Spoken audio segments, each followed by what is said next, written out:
안녕하십니까. 한반도 안보전략연구원 원장 김한기입니다. 작년 8월 트럼프와 바이든이 대선 출마를 선언하면서 시작된 미국 대선 장정이 중반에 접어들면서 점점 더 뜨겁게 달아오르고 있습니다. 12월 5일에 예정인 대선을 8개월 앞둔 현재 바이든과 트럼프는 정책 대결을 넘어 모든 수단을 동원한 상호 인식 공격을 전개하는 등 치열한 대선 캠페인을 전개하고 있습니다. 이런 가운데 16개 주와 미국령 사무와 등 총 17곳에서 민주공화 양당 경선이 열린 3월 5일 이른바 슈퍼 화요일 경선 결과 바이든과 트럼프가 각각 압도적 승리를 거두고 바이든 경쟁자 딘 필립스 하원 의원과 트럼프 경쟁자 니키 헤일리 전 유엔 대사가 3월 6일 각각 경선 사퇴를 선언에 따라 바이든과 트럼프 재대결이 사실상 확정되었습니다. 이에 따라 11월 5일에 실시될 대선은 바이든 81세, 트럼프는 78세라는 미 역사상 최고령 후보들의 대결이자 1892년 민주당의 그로버 클리블랜드 전 대통령과 공화당 벤저민 해리슨 대통령 간 리매치에 이어 두 번째 전 현직 대통령 간 재대결로서 그 결과에 따라 국제정세가 요동칠 수 있다는 점에서 세계의 뜨거운 관심을 모으고 있습니다. 그러나 이러한 대선전에서 경제가 점점 회복되고 있는 데다 민주당이 장악하고 있는 콜로라도주와 메인주, 일리노이주 등에서 트럼프 연력 지지 세력의 2022년 1월 6일 의사당 난입 사태를 트럼프가 선동했다는 혐의를 들어 국가 반란에 가담한 자는 공직을 받을 수 없다는 수정헌법 14조 3항을 들어 트럼프 대선 경선 출마 자격을 박탈하는 판결이 내려지고 연방법원 배심원이 트럼프에게 성모욕죄로 피해자에게 8,300만 달러 배상 판결을 내린 데다 뉴욕 법원도 사기 대출 여부로 4억 5,400만 달러 벌금 판결을 내리는 등 91개의 혐의로 기소된 트럼프 사법적 리스크로 바이든에게 유리한 국면이 조성되고 있음에도 불구하고 날이 갈수록 각종 여론 조절과 트럼프 우위가 점점 굳어지고 있는 아이러니한 현상이 벌어지고 있습니다. 이는 경제 회복에도 불구하고 밥상 물가가 여전히 높은 데다 바이든이 부통령 당시 기밀 문서를 고의로 유출했다는 혐의에 대해 수사해온 법무부 특별검사가 바이든의 기억력 부족을 지적하는 보고서를 발표함으로써 다시 바이든의 노령했다는 치맥기가 도마에 오르고 아들 헌터 바이든의 뇌물수수 및 이권 개입 의혹에 대한 재판 진행과 우크라이나 지원에 대한 반대 여론 증가, 친이스라엘 정책에 반발하는 아랫계 미국인들의 블링컨 국무장관과 설리번 안보보좌관에 대한 오물 투척 등 중동 정책에 대한 반대 여론 및 시위 심화가 그리고 오스틴 국방장관이 대통령에게 사전 보고도 없이 전립선 암수술을 위해 입원함으로써 직무무단 이탈 등 공무원 사이의 기강회의 논란, 미국과 멕시코 국경을 통한 불법 이민자들에 대한 단속 비비를 이유로 한 마요르카스 국토안보부 장관에 대한 탄핵 추진 등 온갖 악재가 덮쳐 바이든 정부 국정운영이 총체적 난국에 직면한 데 기인한다고 하겠습니다. 이러한 가운데 대선 승패를 좌우하는 경합주의자 선거인단 117명이 걸려있는 미시간주에서 2월 27일 열린 당원과 일반인도 참여하는 민주공화 양당 프라이머리에서 트럼프는 경선 경쟁자 니키 헤일리에 대해 68%대 26% 압도적 승리를 거둔 데 반해 바이든은 약 10만 명이 지지 후보가 없음이라고 적어내므로써 향후 대선 여행의 적신을 맞이했습니다. 이런 트럼프와 바이든의 재대결은 슈퍼 화요일 경선이 끝난 후인 3월 7일 발표된 전국 591개 여론조사를 종합한 결과 45.6%대 43.5%로 트럼프가 바이든을 앞서 나가고 있고 특히 역대 대선에서 대선 승패를 결정해온 아리조나주, 조지아주, 펜실베니아주, 미시건주, 노스캐롤라이주, 네바다주, 이스콘신주 등 7개 경합주에서 블룸버그와 모닝컨설트 합동 여론조사결과에서도 트럼프가 48대 43으로 바이든을 앞서 가고 있는 것으로 나타나는 등 트럼프 우위가 점점 굳어지고 있는 모양새를 보이고 있습니다. 이와 같이 트럼프의 우위가 지속되면서 트럼프 재집권의 가능성이 점점 높아지자 그동안 배열에 쌓여있던 2기 트럼프 정부 정책을 형성하는 사상적 배경인 기독교 민족주의에 대한 관심이 새삼 고조되고 있습니다. 기독교 민족주의를 주장하는 마테오 맥클로우 목사에 따르면 기독교 민족주의란 하나님께서 뜻하시는 세계 역사의 목적을 실현하는 중심국가인 미국의 기독교인들이 지니고 있는 미국의 정체성과 중요성을 의미한다고 하겠습니다. 기독교 민족주의자들은 미국은 기독교 국가로 건국되었으며 따라서 기독교의 가치가 정부와 공공생활 전반에서 최우선순위가 되어야 하며 현재 미국은 하나님의 뜻을 떠나 다양화됨으로써 기독교들이 공격을 받고 있기 때문에 이에 대응하는 정책을 강력히 추진해야 한다고 주장합니다.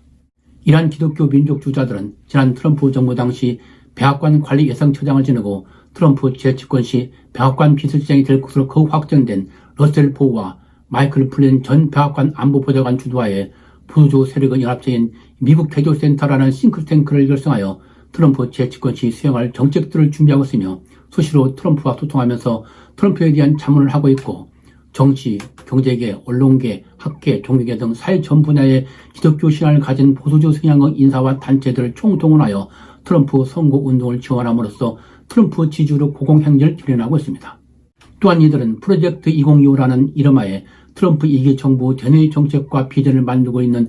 헤리티지 재단에 자문을 하는 등 깊숙한 개입을 통해 헤리티지 재단의 정책 수립에 막강한 영향력을 행사하고 있는 중입니다. 이러한 기독교 민족주의자들은 미국은 하나님의 선택하시고 세우신 국가이므로 미국이 제일 우선이라는 미국 우선주의를 주장하며 따라서 해외 분쟁에 개입하지 말고 연방 지출을 낭비하지 말아야 한다고 주장합니다. 그리고 하나님의 뜻을 떠나 비신앙적이고 다양화되어 흐트러진 미국을 다시 유리하게 만들어야 한다고 주장합니다.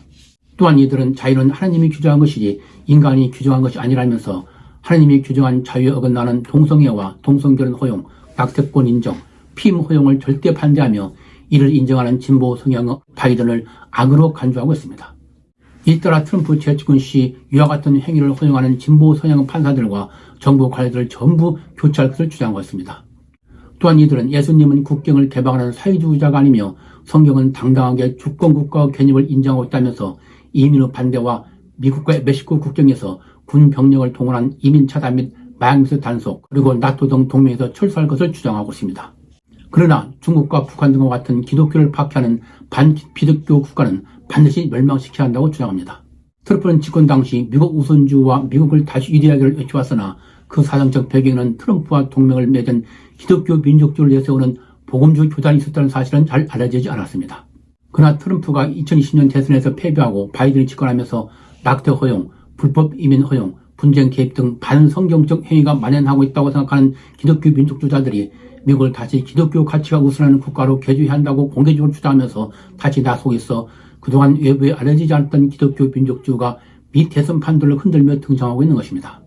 이들은 트럼프를 하나님의 점지한 사자로 보고 트럼프를 통해 미국을 기독교 가치가 최우선시되고 미국 전역에 스며들어 미국을 진정한 기독교 국가로 다시 만들어야 한다고 생각합니다. 이들 기독교 민족주의자들, 특히 보험주 교단의 목사들은 트럼프를 제2의 레이건이자 제2의 키루스 황제, 즉 키루스 황제는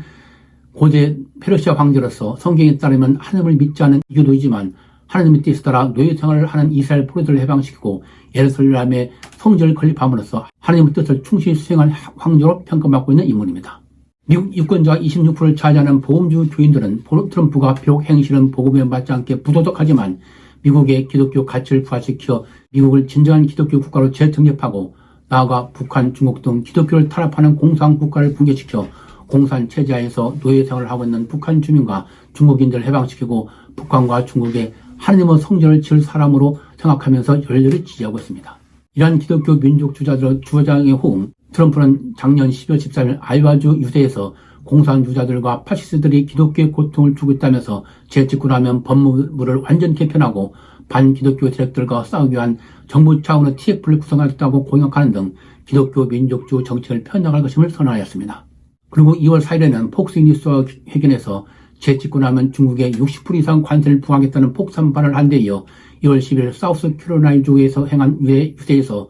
우크라이나에 대한 지원 반대 의사를 재차 밝히면서 나토 국가들이 국방비를 증액하지 않으면 러시아들어 나토를 침공하든 마음대로 하라고 말할 것이라고 언급하는 등 나토 등 동맹국들은 자국 안보를 스스로 책임져야 한다는 것을 다시 한번 강조함으로써 트럼프 정책 배경에 동맹 철수와 반기독교 국가 붕괴를 주장하는 기독교 민족주의가 작용하고 있음을 보여주었습니다.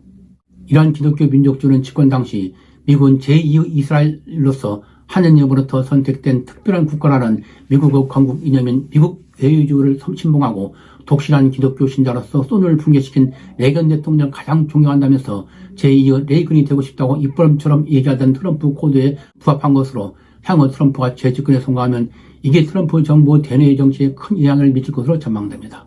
따라서 트럼프 재집권 가능성이 갈수록 증가하고 있는 점을 감안 마크에서 트럼프 자문 역할을 수행하면서 이게 트럼프 정부를 준비하고 있는 트럼프의 실질적인 배후 세력인 기독교 민족주의자들의 음지임을 예우주시하면서 그달 관계를 쌓는 등 트럼프 재집권에 대비해 나갈 것입니다. 오늘 미 대선 과정에서 트럼프 지지를 끌리는 트럼프 사상적 배경 기독교 민족주의에서 말씀드렸습니다. 여러분은 미국 대선 동향에 대한 이해에 도움이 됐으면 좋겠습니다. 시청해주셔서 감사합니다.